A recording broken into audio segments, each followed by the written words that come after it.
Okay. अस्सलाम वालेकुम बच्चों। आज हम अपना लेक्चर स्टार्ट करते हैं फ्रॉम द ह्यूमन फिजियोलॉजी, जो हमारा सीएसएस में भी और पीएमएस के भी सिलेबस का एक पार्ट है। सबसे पहले तो फिजियोलॉजी का हमें पता होना चाहिए कि फ़िज़ियोलॉजी क्या होती है, ह्यूमन फिजियोलॉजी क्या है। जब हम फिजियोलॉजी की बात करते हैं तो we can say that it is a study of the human organs, right? The study of the human organ system और द ऑर्गन्स और internal systems of the humans is called the human physiology. Okay guys, उसके बाद हमें ये पता होना चाहिए there is the levels of organization in development of the organ and organism. So सबसे पहले तो हमारे पास क्या होता है कि जी सेल होता है, ठीक है? There is a cell. When there is a combination of the cells, it combine together and it forms the tissues. In the next organization level, the tissues combine with each other. There are if they are the multi tissues, there are the large number of the tissues, so it will make the organ. And there is a specific organ which relate with the different which relate with the parts of the different system and form the organ system. Again, the organ systems join to form the organism. As you can see, I have make here the the levels of organization for the organism. Okay. अच्छा, GCSS और PMS के अगर आप लोग past papers उठा के देखें तो उसमें हमारे पास आता है कि इस तरह के क्वेश्चंस आते हैं कि या फिर आएगा किसी सिस्टम के बारे में पूछा जाएगा। एक्सक्रीटरी सिस्टम फॉर एग्जांपल ले लें, फॉर एग्जांपल सर्कुलेटरी सिस्टम ले लें, फॉर एग्जांपल नर्वस सिस्टम ले लें, कोई भी सिस्टम उठा लें तो उसमें हमारे पास ये सारे जो सिस्टम्स हैं ये सारे फिजियोलॉजिकल पोर्शन में आएंगे, ठीक है? तो उन सब के लिए हमारी आउटलाइन आप लोगों के लिए एक मैं आसान मैंने एक तरीका ढूंढा है। वो ये है कि जब हमारे पास फिजियोलॉजिकल पोर्शन का कोई क्वेश्चन आता है किसी सिस्टम से रिलेटेड, इट डिपेंड्स कि क्वेश्चन के कितने पार्ट्स हैं। बट अगर आपका जो क्वेश्चन है सिंपल, वो हम डिस्कस करेंगे आगे कि किस किस तरह के क्वेश्चंस आते हैं। हम एनालिसिस भी करेंगे पिछले पास्ट पेपर्स में से क्वेश्चंस उठा के रिगार्डिंग द फिजियोलॉजिकल क्वेश्चन। सो मैंने एक टेक्निक डेवलप की है जो कि मैं ख़ुद भी मेरे स्टूडेंट्स फॉलो करते हैं। और उसमें क्या है कि फिजियोलॉजिकल क्वेश्चन में सबसे पहले आपको आउटलाइन देनी होगी, राइट? सबसे पहले आपने इंट्रोडक्शन देना है कि for example there is the if it is the excretory system, so excretory system को डिफ़ाइन करेंगे कि एक्सक्रीटरी सिस्टम किस चीज़ के लिए है, ठीक है? सर्कुलेटरी सिस्टम आया तो बताएंगे कि सर्कुलेटरी सिस्टम का क्या काम है, मतलब थोड़ा बहुत ब्रीफ इंट्रोडक्शन देंगे, ठीक है? और जिस तरह का क्वेश्चन आएगा according to that, right, definition लिखेंगे या कुछ इस तरह से आउटलाइन में सबसे पहला काम। उसके बाद हम क्या करेंगे, हम parts of organ system means के उस ऑर्गन से रिलेटेड हमारे जितने भी पार्ट्स हैं। For example if I talk about the digestive system, there is the esophagus, there is the mouth, there is the pharynx, there is the larynx, there is the stomach, there is the intestine, there is the lot of portions, a lot of the systems, a lot of the organs which are related with that organ system. Clear? There are a lot of organs which are combined and connected with the single organ system and form the single organ system. As I have explained before that digestive system में there are different organs combined together to form the complete digestive system. So हम क्या करेंगे, उन parts को बता देंगे यहाँ पे। उसके बाद हम स्ट्रक्चर क्या करेंगे, मैं कोशिश करूँगी कि मैं अपने लेक्चर्स में आपको डायग्राम्स बनाना सिखा दूँ। तो उन डायग्राम से क्या होगा, एक तो आपको आपका इम्प्रेशन जाएगा कि एग्जामिनर को ऐसे लगेगा कि आप जो हैं प्रिपेयर्ड हैं, आपने पढ़ा है, आपने डायग्राम बनाई है। सो डायग्राम एक एक्स्ट्रा बेनिफिट देगी आपको, राइट? तो डायग्राम बनाना सिखाऊंगी, हर सिस्टम से रिलेटेड हम डायग्राम बनाएंगे, ईजीएस्ट डायग्राम बनाना सिखाऊंगी अपने लेक्चर में। देन मैं उसके बाद आपको बताऊंगी इससे रिलेटेड जो हमारा ऑर्गन है, ठीक है, उसके फंक्शंस क्या हैं, ठीक है, what is the significance, what is the importance of that organ, right, organ system. Okay जी, देन हम क्या करेंगे उसके बाद, हम कोई ऐसी डिजीज़ हैं जो उस ऑर्गन सिस्टम से रिलेटेड हैं, ठीक है। फॉर एग्ज़ाम्पल जैसे हम अगर सर्कुलेटरी सिस्टम की बात करें तो there is the sickle cell anaemia, a disease जो कि रेड ब्लड सेल से रिलेटेड है। Deficiency of red blood cells जब हमारे पास होती है तो वो होता है सिकल सेल एनीमिया। तो हम उस डिज़ीज़ को अगर यहाँ पे ऐड कर लेंगे तो it will give us advantage to get 1 marks from the examiner, right. अच्छा, उसके बाद क्या करना है हमने, कंक्लूजन, ठीक है, हम कंक्लूजन देंगे, हम बताएंगे पूरा अपना जो आपने क्वेश्चन अटेम्प्ट किया है उसका ब्रीफ सी समरी, जैसे आप इंट्रोडक्शन में देते हैं वैसे आप कंक्लूड कर देंगे, right, according to the question, according to the statement of the question, according to the things demanded in the question. So we have to conclude our answer in the brief sentences, right?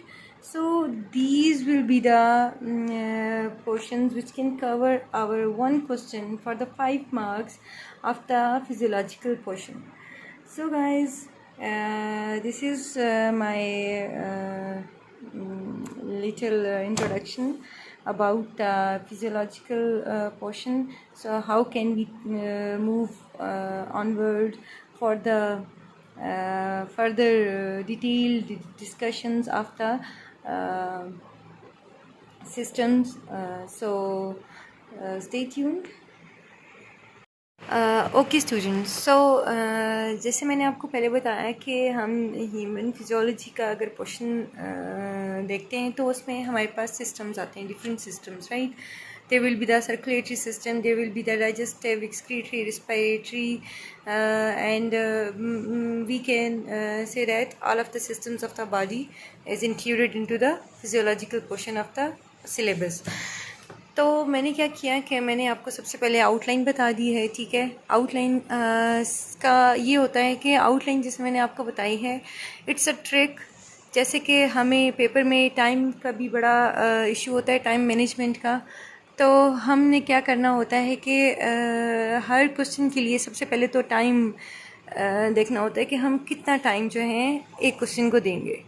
तो obviously you know that कि there is the ability portion also in the paper. So हमने जो है ability portion के लिए भी time छोड़ना होता है। तो हम सब पहले तो time management is too important. तो उसके लिए मैंने आपको सबसे पहले जो टिप बताई थी वो है आउटलाइन, ठीक है। हर सिस्टम से रिलेटेड, हर पोर्शन से रिलेटेड मेरे पास आउटलाइंस हैं। I will provide you according to the जैसे जैसे हम आगे सिलेबस को कवर करते जाते हैं तो मैं आपको आउटलाइंस देती जाऊंगी। तो इससे पहले मैंने आपको अभी ऑर्गन सिस्टम्स की फिजियोलॉजिकल पोर्शन की आउटलाइन बताई थी।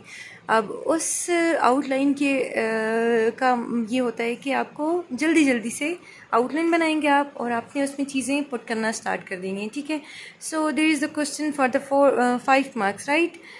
तो क्या होता है कि हम सबसे पहले तो इंट्रोडक्शन बताएंगे, ठीक है। इंट्रोडक्शन में you can right the organ system about which the question is asked, right. तो हम क्या करेंगे कि ऑर्गन सिस्टम बताएंगे, it is the circulatory system, main heading दिया, ठीक है। ऑर्गन का बताया, मेन ऑर्गन, उस सिस्टम से रिलेटेड मेन ऑर्गन क्या है, आपके माइंड में फ़ौरन आएगा कि सर्कुलेटरी सिस्टम से रिलेटेड ऑर्गन जो है वो हार्ट है। उसके बाद आप ये दोनों काम जो है इंट्रोडक्शन में, इंट्रोडक्शन की मेन हेडिंग दे के कर सकते हैं, राइट। यहाँ पे नीचे लिखा गया है, but you can write these 2 main things into the introduction under the introduction heading, right. Then आपने क्या करना होगा कि ब्रीफली एक्सप्लेन करेंगे कि सर्कुलेटरी सिस्टम है क्या, ठीक है। It circulates the blood in our body. So हम इसका डेफिनेशन लिखेंगे, ठीक है। इस तरह से बता दिया हमने। तो मेन ऑर्गन के बारे में बताएंगे, इट्स द हार्ट, हार्ट की हेडिंग दी, एंड देन हमने डायग्राम ड्रा कर दी, ठीक है। डायग्राम सबसे पहले ड्रा करने का मतलब ये होता है कि ये आपको एक प्लस पॉइंट देता है कि एग्ज़ामिनर को पता चलेगा कि यस ये बंदा जो है इसी सब्जेक्ट मेरे सब्जेक्ट का है और इसको ये चीज़ें आती हैं, राइट। तो ये as simple I can draw, I have drew here the diagram for you people. So ये बहुत सिंपल सी डायग्राम है, ठीक है। Here is the superior vena cava, then the aorta, pulmonary artery, pulmonary vein. There is the right atrium, left atrium, right ventricle, and left ventricle, right. So as simple it can be drew. I have drawn drew here before you people, right. So हमने diagram draw कर दी। फिर हम diagram में अगर आप question में पूछा हुआ है सिस्टम की वर्किंग, हार्ट कैसे वर्क करता है, तो आपने बताना होगा, ठीक है। ब्लड जो होता है हमारा सुपीरियर वेना केवा से इंटर होगा into the right atrium. As arrows shows that the blood is moving from the vena cava. Vena cava जो है हमारी लार्जेस्ट वेन होती है। सो ये हमारे पास लेके आते हैं जी ब्लड को, राइट।